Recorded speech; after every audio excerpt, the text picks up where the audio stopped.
Hello and welcome to this new episode in the video series on Thomas Mann's novel The Magic Mountain. If you've landed here by chance, this is the first video of this channel that we are watching. This video is part of a long-term reading project, or let's call it deep reading or close reading, a series where we take a detailed look at each chapter of the novel step by step. And you can find all the previous videos of this project in this playlist. Today, in this video, we are looking at the 7th section of chapter 6, this so-called snow episode. And my video is structured as follows in the following chapters, and all of which you can select individually by using the timestamps below. So first, I will give a brief summary of the plot.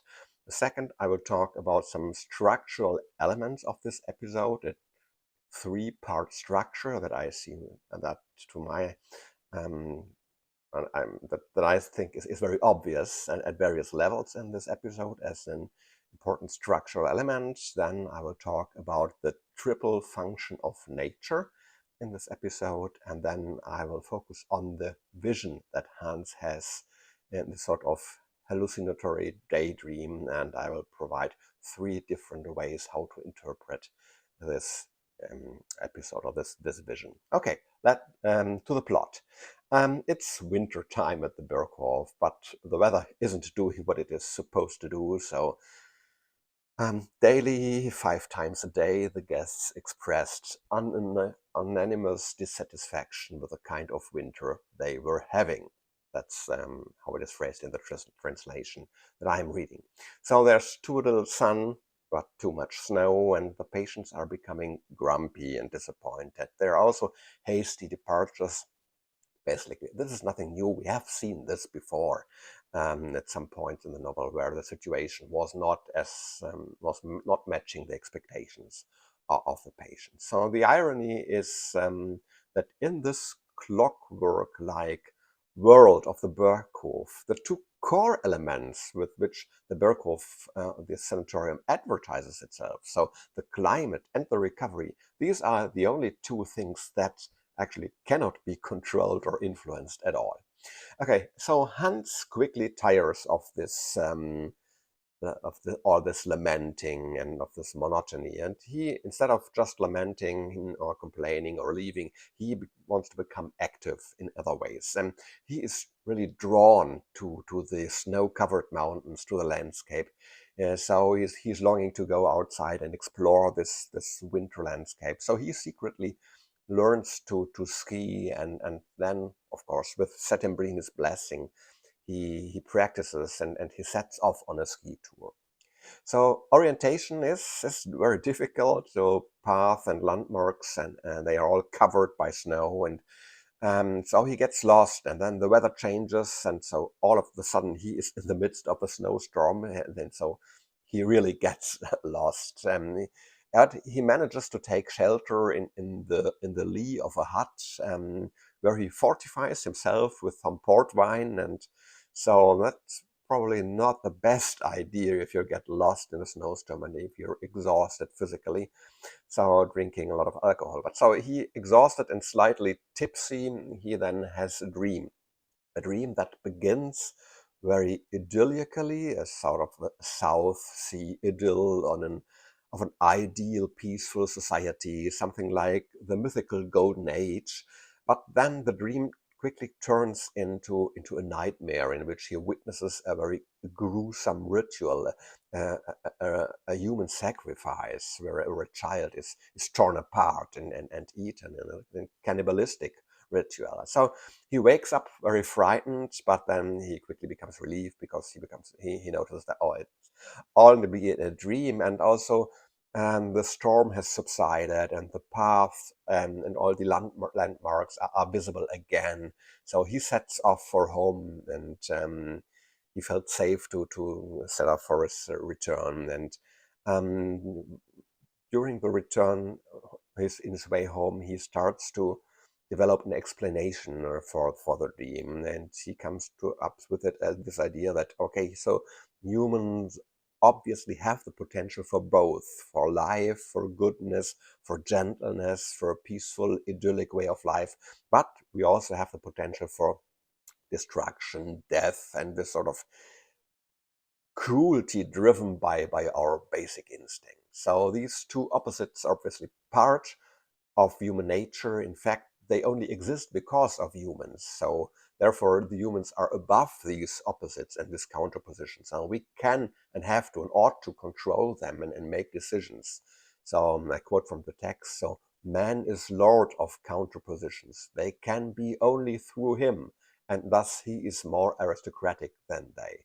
So, and then there comes a sentence printed in italics, and that becomes really a central idea for Hans, at least for the time, at this moment. And it goes like this. So, for the sake of goodness and love, man shall let death have no sovereignty over his thoughts. So this letting death have no sovereignty over our thoughts sounds like a beautiful humanistic insight. So Mr. Settembrini would have been delighted. But for Hans, this insight will probably remain inconsequential, as it fades away right away even the same day over his dinner. So I quote again from the text, what he had dreamed was already fading from his mind. What he had thought, even that self-same evening, it was no longer so clear as it had been at first.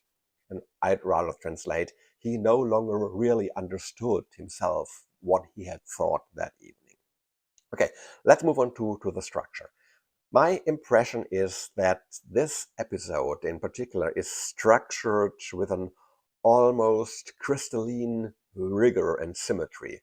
Crystals like snowflakes mentioned in this text, they are characterized by a certain symmetry, a certain structure that repeats itself again and again. So the same relationship and structural principles and relations between dimensions can be found again and again in both small and larger geometric structures and scales. So that's characteristic of crystalline structures. And this is also described in this episode directly with reference to snowflakes as a sort of crystal. So I quote from the text, an endless inventiveness governed the development and unthinkable differentiation of one and the same basic scheme, the equilateral, equi-angled hexagon, absolutely symmetrical, icily regular in form.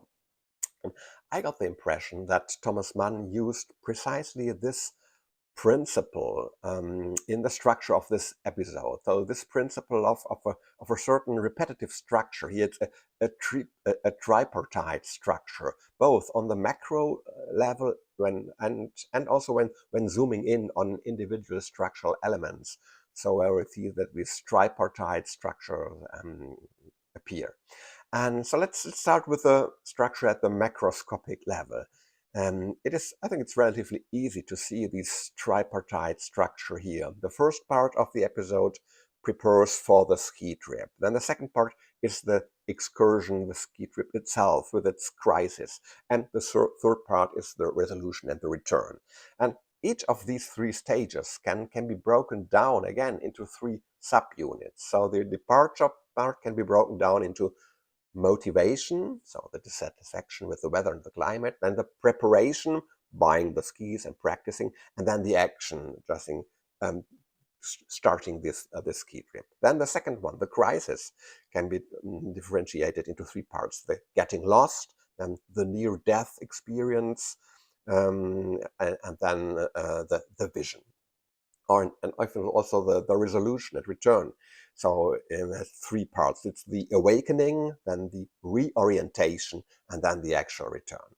So, and then even if we zoom in even further, for example, into the vision part, we again see another three-part structure emerge. So the vision starts with this idyllic realm where harmony, beauty, and civilization prevail, and then there's this threshold situation where Hans becomes aware that there is something else beyond, something completely different. He does not yet know exactly what it is, but he is overcome by a first sense of foreboding. So we have this transition stage, and then it's the actual entry into this realm of horror with this terrible ritual and this brutal archaic violence. So now I'm very much aware that it's me applying a certain interpretation to the text here. It's me. I was coming with this idea of a tripartite structure and applying it to the text. So it's my own personal perspective. I cannot prove that Thomas Mann consciously conceived it all along these lines, but I believe that this is a highly plausible hypothesis regarding the structural design of this episode, one that is can be well supported by textual evidence. And I think it also fits well with Thomas Mann's general dialectic way of thinking, which often involves taking these three steps: a thesis, then the counterposition, an antithesis, and then the approach to try to find a synthesis, an intermediate position that enables the combination of the extremes, or a reconciliation of the extremes. And especially in the snow episode, such games with structures that involve numerical symmetries, I think they make a lot of sense, and they're also a lot of fun.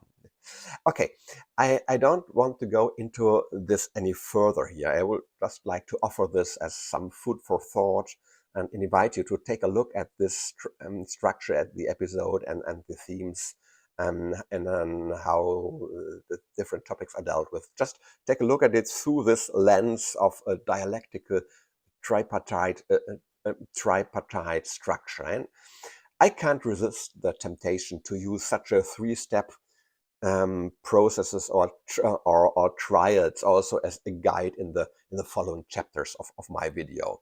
So let's move on to the third point of my video, the triple role of nature in this episode and beyond throughout the entire novel. I see three key functions of nature in this novel and also reflected in this episode. Nature as a zone of life, nature as a zone of death, and nature as a catalyst for getting knowledge or gaining knowledge and insight. So let's start with the third one, with nature as a catalyst for knowledge and insight.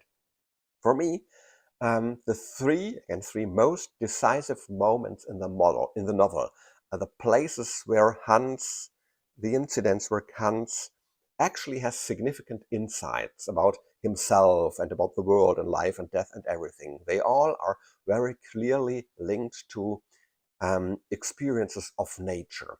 And again, I mentioned I too see a tripartite structure. First, because there are three such events, and second, because they also mark three distinctly different stages of knowledge and different modes of gaining knowledge, or let's call it modes of getting enlightenment.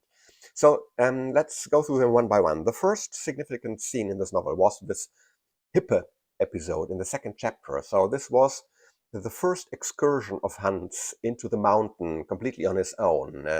You may remember that this was also sort of a borderline experience because he reached his physical limits. He was very exhausted. You may remember there was this nosebleed and he fainting on a bench, and then again this sort of visionary daydream when he realizes that the reason as he is so attracted to Claudia's eyes is because they remind him of this schoolmate Přibyslav Hippe. So I explained this in detail in my fifth video. And so this was on the first, gaining insight on the first and I would say innermost personal level.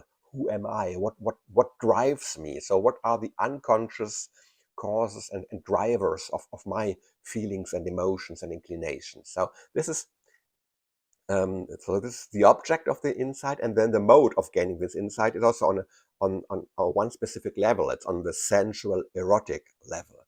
And then the second event is a completely different, but also very intense experience of nature. It's in the fifth chapter, this episode called Research. This period in which Hans intensively engages with nature in a purely intellectual way, studying textbooks on botany, zoology, anatomy, astronomy, even embryology, and repeatedly asking himself this key question: what is life? And in doing so, he arrives at very different answers to these questions, such as life is consciousness, life is structure and form, life is metabolism and reproduction. Life is death. And in the end, there's this vision of this female figure, one third of it life, one third Venus, one third Claudia. So life is love. So and it is there, the arms of this figure where then Hans throws himself into. So and here we are on a somewhat more outward-looking level of gaining knowledge about one's own personality. It's what do I want? Where do I want to go? And so this is also the mode of gaining insight is different. It's more on the intellectual scientific mode, not the sensual erotic mode of gaining insight. And now we have this third episode, the snow episode. And here a central insight into life and the world in general. After all these disputes between Settembrini and Nafter, and after all listening to all their ideologies that did not revolve so much around the individual, but rather around its interaction with the world. So how can and should the individual see and understand the world, and above all, how can he interact with it and with the society in particular? So what is the right worldview? What is the right social order, the right form of state and government? Um, what should our relation with others be based on? So gentle idyll or instinct-driven cruelty, or driven by high-sounding ideals, whatever the cost, life or death, what should be the main principle? So this was were all topics of these discussions, and now this snow episodes provides also an insight into and provides an explanation on these topics, on this level of the interaction of the individual human being with the outside world, with society, with each other. So, and this insight culminates in the sentence: for the sake of goodness and love, man should not allow death to rule over his thoughts. This is a sentence that is a kind of synthesis and makes a statement about both how we view ourselves and how we treat others. So, and this central insight too it is gained through an direct experience of nature. So, in other words, nature is the place and the catalyst of insight, and this third level of insight is gained in again another mode. It's not the erotic and sensual one, not the intellectual one. It's a more visionary, aesthetic ones. So, for the role of nature as a catalyst for insight, we had three events triggered by experiencing nature, events that lead to insights into three different areas of the self and of humanity. So, what am I? Where am I going? And how can this work in interaction with others? And also with three different modes of insight: an erotic, sensual one, an intellectual, scientific one, and a more visionary, aesthetic one. Okay, so and then the second function of nature, nature as a place of death. I find this motive again excellently suited to showing how Thomas Mann applies a typical dialectical three-step approach here. First, pointing out two extremes with their negative sides, and then seeking the positive synthesis in the middle. And in this case, interestingly, he does this on a spatial scale.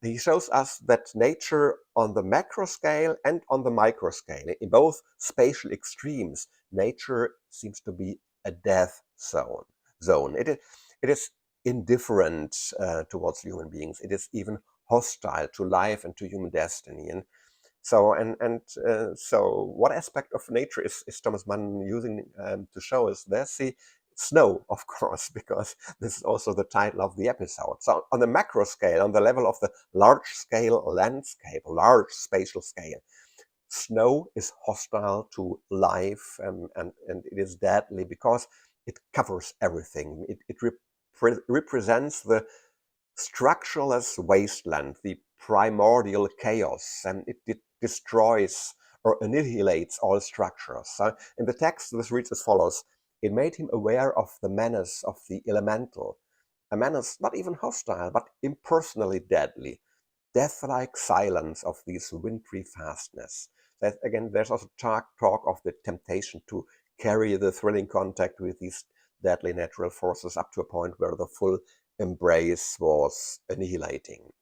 And okay, so this nature in snow at the large scale is deadly because it annihilates structures. It represents the sort of amorphous primordial chaos. And on this point, I would like to make just a brief digression on in the field of religious studies and history of religion. In the mythology and cosmogony of many cultures, the creation of the cosmos, the world, and the humankind takes place out of a primordial chaos. And this is a common topos found in the myth and the legends of many cultures. So this formless primordial chaos as the source of everything, but also as something that is considered to be menacing. It has something that we humans perceive as existentially threatening, because on the one hand, it is that from which creation structures emerge through division and individuation, but it is also that which threatens life, or through which life feels threatened, because we know that at the end of life there is our structures will end, our individuation will end. There is this dissolution of structure, the return into an amorphous mass. So that's the one end of one side, the one end of the scale. Uh, at the other end of the scale, at the microscopic scale, also this one is a deadly zone, and the narrator tells us so, again using the example of snow based on observations of the microscopic structure of snowflakes. So here we do not have chaos, but just the opposite, in an extreme way. So we have perfect, finely branched structures, but it is precisely this strict perfection of structure and order that is also hostile to life. It is a dead symmetry in structure. I quote from the text: "An endless inventiveness governed the development and unthinkable differentiation of one and the same basic scheme, the equilateral equiangled hexagon. Yet each in itself, this was the uncanny, the anti-organic, the life-denying character of them all. Each of them was absolutely symmetrical, icily regular in form. They were too regular, as substance adapted to life never was to this degree. The living principle shuddered at this perfect precision, found it deathly, the very marrow of death. Hans Castorp felt he understood now the reason why the builders of antiquity purposely and secretly introduced minute variation from absolute symmetry in their column structures. So we have nature as a place of knowledge, as a catalyst of knowledge, and as a place of death. But of course, there's also a third function of nature, nature as the place of life. And it enables life and it is shaped by life, but not, as we have just learned, at the extreme points, not on the very large macro scale of unstructured masses resembling the primordial chaos, the primordial monotony of the oceans and the mountains with their changes only on a geological time scale, but also not on the inorganic, overly structured crystalline micro scale. Life takes place in the middle between the two spatial extremes. Life that's based on the existence of entities that are not chaotic, not amorphous, but partially structured. But these are just temporary structures and orders that are not completely static, but have some flexibility, some dynamic. There is some change. They're also in a state of imperfect, fluid equilibria. So life takes place not at the extremes, but between the extremes, in a fragile, endangered space in between. So here too, we see this basic dialectical principle of mediating between extreme positions. And this is here beautifully elaborated by Thomas Mann on the level of nature, and using the example of snow on the macro and micro scale. And at the same time, I think we can take this interpretation one step further. This image that Thomas Mann paints here of the role of nature, particularly at the extremes, with their life-threatening properties. This is also a rejection of any kind of naturalistic mysticism. So it is repeatedly emphasized that nature is completely indifferent to life and to human beings. So this is, I think, a clear rejection of any kind of religious exaltation of nature, a rejection of any kind of belief in nature-based providence or fate, or a teleology that attempts to see a specific directed line of development in nature towards a certain predefined goal or final stage. Okay, chapter number 4. Let's go to the heart of the episode, Hans Castrop's dream vision. It is my impression that there is a broad consensus in the academic literature on the Magic Mountains, a consensus that this scene is strongly influenced by the German philosopher Friedrich Nietzsche and his ideas that he outlined in his work, The Birth of Tragedy. In this piece of work, Nietzsche sees our culture as characterized by two opposing principles. The so-called Apollonian principle, so that's the principle of beauty, of harmony, of moderation, of being measured, of civilization, and also this is the principle of the individual, of order and rational structure. On the other hand, there is the so-called Dionysian principle, so it's about intoxication, ecstasy, dissolution of the individual, primal forces that can be both creative and destructive. And Nietzsche builds on this to develop his idea or hypothesis that the Greek tragedy derives its special artistic value from the fact that it represents the perfect union of these both ideas or principles, the Apollonian and the Dionysian. And only through the confrontation of the beautiful with the terrible, only by this confrontation, true art can be created. Life must be affirmed despite and because of its cruelty. It's okay. And now I think it's quite obvious that Thomas Mann also builds on these ideas, and he adopts and expands this concept. The Dionysian, so the horrific, the instinctual and the destructive forces, and the Apollonian, the noble, the aesthetic, the good. So this is clearly, you can match these aspects to the two parts of the vision, the two main parts of the vision. So these two principles are also for him two sides of our human nature, so that these are the two opposites that make up human beings. But as he puts it, man is master of these opposites. They are through him, and so he is nobler than they. Nobler than death, too noble for it. That's the freedom of his mind. And nobler than life, too noble for it. That's the piety in his heart. So we should not completely surrender to either extreme, Apollonian, Dionysian, life or death, but be aware of the legitimacy and limitations of both poles. And from this idea, Hans derives his central idea and a synthesis. I want to remain faithful to death. So in other words, I want to always be aware of the finiteness of life, but not let it dominate me and my thoughts. So for the sake of goodness and love, man should not allow death to rule over his thoughts. So this sentence is emphasized in the text by being printed in italics. So I think it therefore stands to reason that this sentence has a special meaning and a special message in the structure of the novel.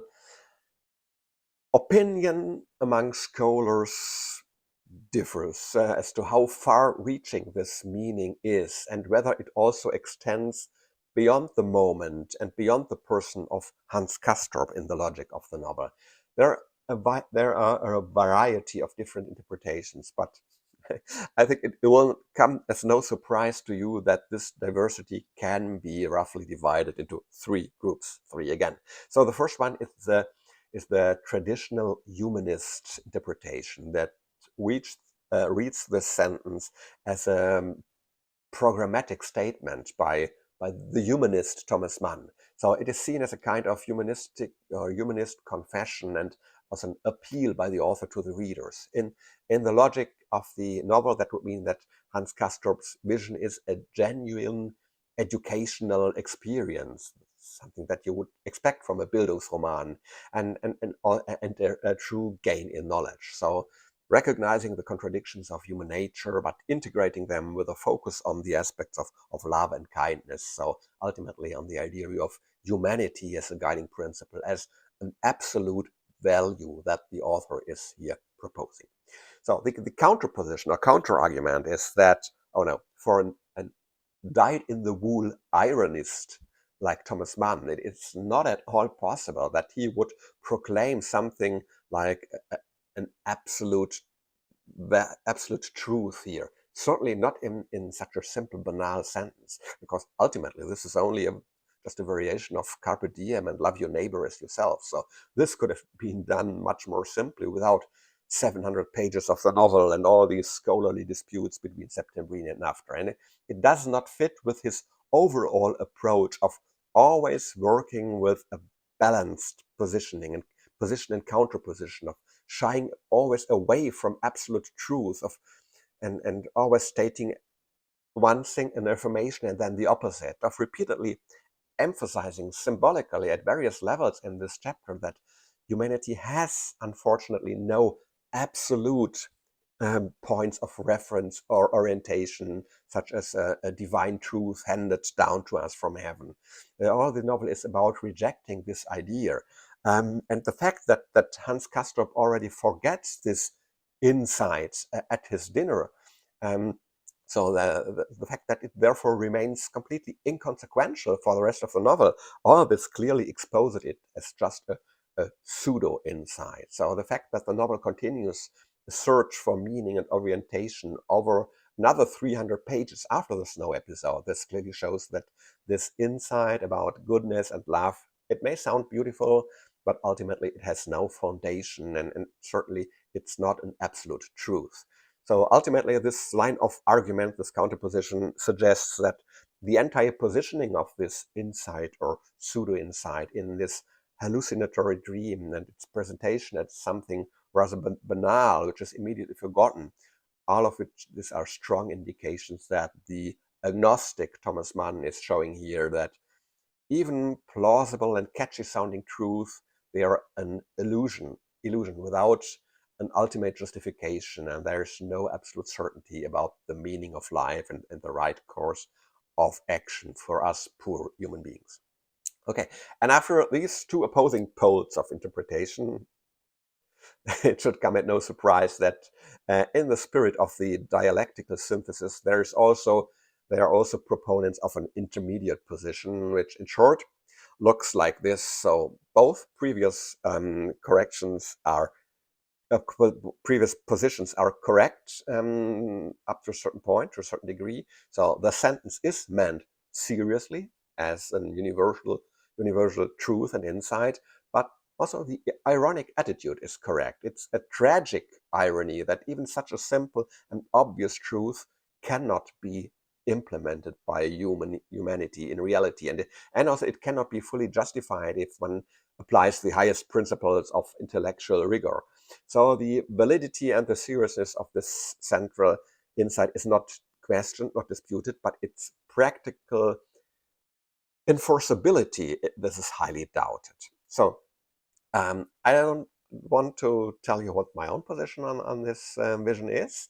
I would rather be interested in how you understand this theme and the sentence in this printed in italics. Do you see it as a serious confession by Thomas Mann, who had become a dyed-in-the-wool humanist, or as an ironic game by an agnostic or nihilistic Thomas Mann, or do you see this as a dialectic exercise by a serene pragmatist?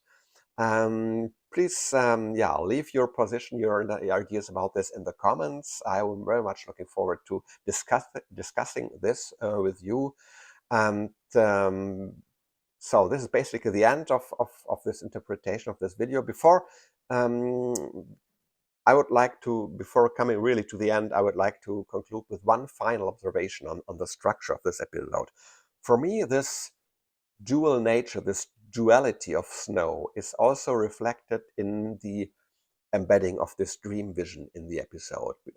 On the micro level, this entire episode, like a snowflake, it is highly structured with all these nested triadic structures and symmetries, admirable. But on the macro level, that is, on the level of the meaning of it all, on the meaning of the vision and its central sentence printed in italics, it is surprisingly vague and without any clear points of reference, just like a snow-covered landscape. So perhaps this is another deliberate game played the narrator, who knows. Okay, that's it for today. In about 2 weeks from today, we'll continue with a video on the 8th and final episode of the 6th chapter, the episode titled As a Soldier and a Good Boy, and I have a hunch about which person this will be about. So until then, I hope you will enjoy reading, have a good reading time, take care, bye-bye, and